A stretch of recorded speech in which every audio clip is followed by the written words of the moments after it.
Halo teman-teman semua, apa kabarnya kalian?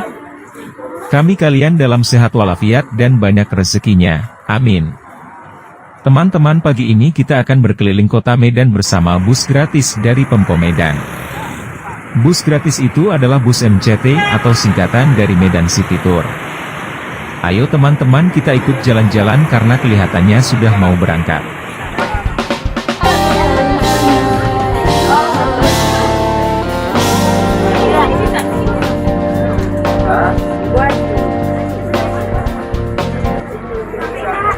Yaitu ITS. ITS merupakan pengembangan ATCS yang telah dikembangkan oleh Dinas Perhubungan Kota Medan sejak tahun 2012 sampai dengan tahun 2023. ITS telah dipasang sebanyak 98 persimpangan yang terkoneksi pesisir rum yang didukung oleh 182 merupakan gedung Balai Kota Medan. Gedung ini dibangun pada masa Hindia Belanda pada tahun 1908. Seperti yang dapat kita lihat, terdapat jam di kubah putih.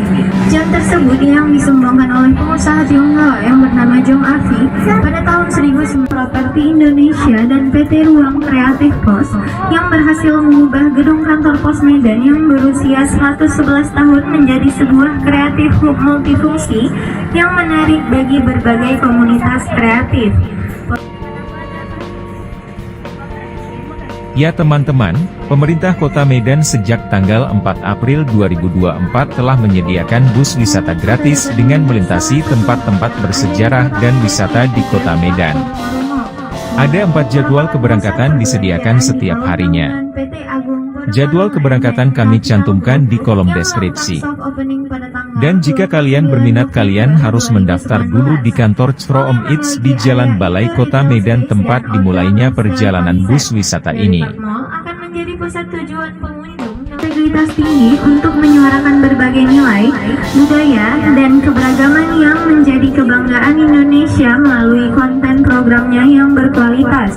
TVRI Sumatera Utara pertama kali mengudara pada tanggal 28 Desember 1970.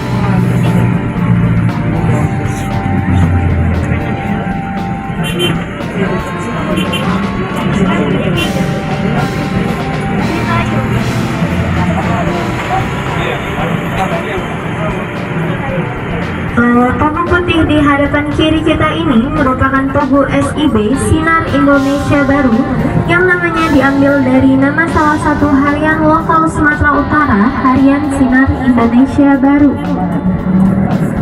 Pusat perbelanjaan dan hiburan komersial di Kota Medan yang dikelola oleh Lipo Group melalui Lipo Malls. Mall ini memiliki 5 lantai termasuk basement dan ground floor yang dirancang dengan konsep keluarga. Mall ini dibuka secara resmi pada tanggal 23 September.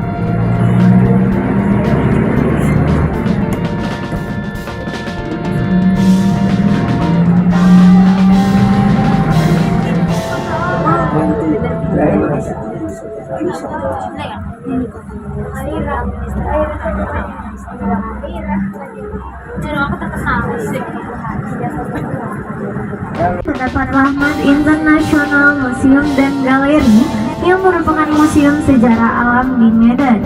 Museum ini menampilkan berbagai koleksi satwa liar dari yang terkecil hingga yang terbesar sesuai dengan habitatnya. 1. Taman ini memiliki banyak jenis tanaman yang jumlahnya mencapai sekitar 20 jenis baik pohon besar maupun pohon kecil.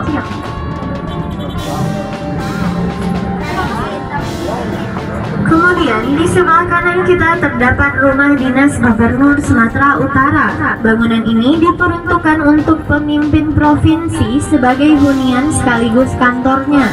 Sebuah rumah besar bergaya kolonial, klasik nan megah ini dibangun pada tahun 1939. Rumah dinas gubernur ini merupakan bangunan cagar budaya dan memiliki sejarah panjang dan sudah eksis sejak masa kolonial di Indonesia.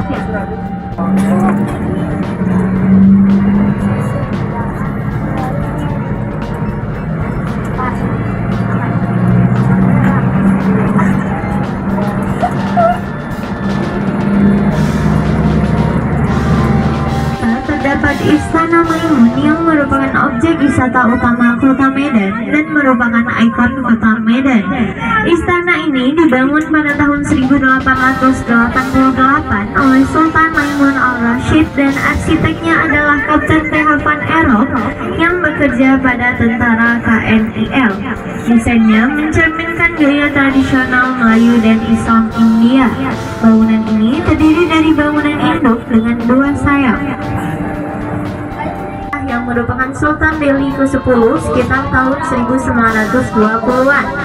Taman ini dibangun oleh arsitek berkebangsaan Italia dengan menerapkan perpaduan arsitektur Turki, India, dan Mesir. Sebelah kanan, masjid ini dibangun pada tahun 1906 dan selesai pada tahun 1909.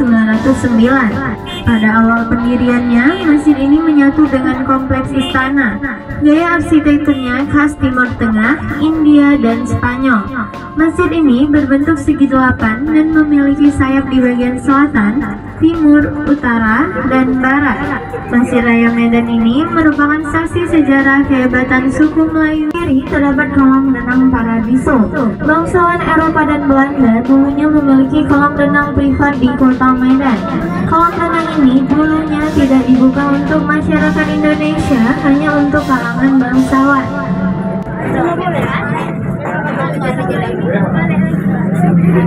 Ini merupakan salah satu ikon Kota Medan. Bangunan ini didirikan pada tahun 1908 oleh pemain.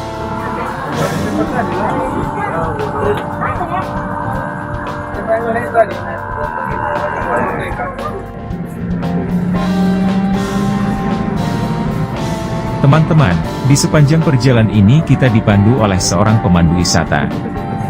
Ia menjelaskan semua tempat-tempat bersejarah maupun tempat wisata yang kita lalui. Ayo teman-teman nikmati perjalanan ini. Harian Waspada berdiri di Medan sejak 11 Januari 1947. Saat itu, Kota Medan tengah dikuasai oleh Nika atas swadayanya dengan dasar dan tujuan mempertahankan proklamasi kemerdekaan 17 Agustus 1945. Peralatan dan persenjataan yang digunakan semasa perjuangan kemerdekaan yaitu Gedung Juang 45. Di dalam museum ini juga dibuat museum lagi yang menyimpan alat tukar pembayaran dari zaman ke zaman.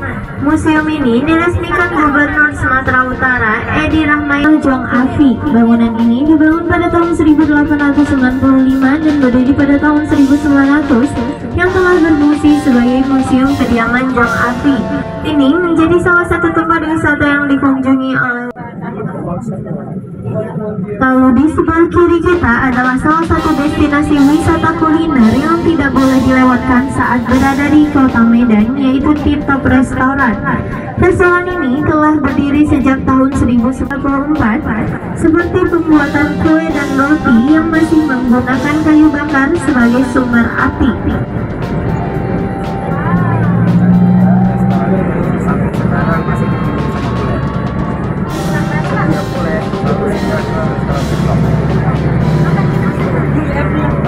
Berada di sebelah kiri kita, gedung yang memiliki bentuk gedung Eropa ini dibangun pada tahun 1914. Dibangun pada masa pemerintahan Belanda, gaya arsitekturnya banyak dipengaruhi British colonial style.